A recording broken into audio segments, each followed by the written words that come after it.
Hey, Jason. Hey, Troy. I'm here with Jason Dominy, coffee extraordinaire, foodie extraordinaire, and we're talking a little bit about creative process and spiritual formation. Yes. Tell me a little bit about how you ended up in this crazy coffee foodie world, and in just ways that creativity is something that is part of your life and also part of your life as a spirited individual.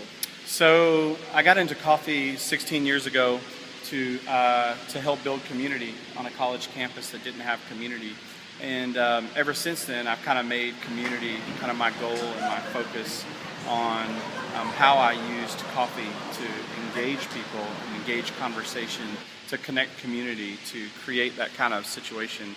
So that's how I got into coffee originally, and that's how that's the driving force that's kind of pushed me in terms of passion. It's the passion for people, the people that grow it, the people that process it, the people that roast it, the people that end up drinking it. And so that's how I got into it. I have this personal sense that all of my talents are God-breathed, and as such, I feel like I have an incredible responsibility to be grateful and responsible with those passions and with that kind of creativity. So Jason's one of these guys that every time you run into him, he's into a new project, and you deliver, you get stuff done.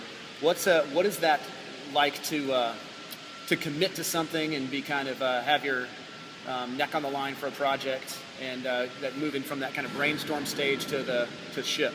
Well, it's just you have to have some sort of sense of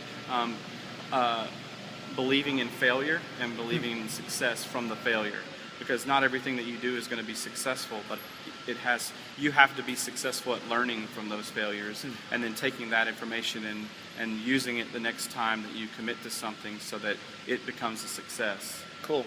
So any thoughts of like pitfalls or real big successes when you think of how entrepreneurs also pull off their spiritual life?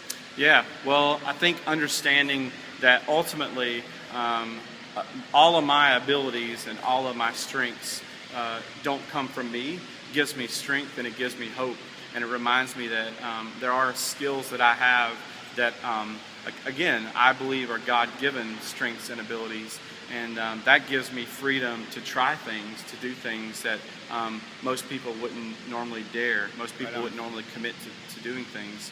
So having that faith that, you know what, I'm just going with what I've been given, gives me hope, and it gives me kind of freedom to be creative and to think outside of the box and to look at things in a different perspective. Awesome. All right, well, check out Jason's stuff at That Door from Bronsink, where there's actually dancing goats now here at Ponce and what's the street, the cross street here? That's North Avenue in Glen Iris. Okay, and then the other one in Decatur. Yep. If they want to follow you on Twitter, it's Jason Dominy at Twitter. Yeah, it's at Jason Dominy. All right. D-O-M as in Mary, I-N as in Nancy, Y. All right. Anything else? No. All right. Be creative. All right. Creativity without action is just an idea. Nice.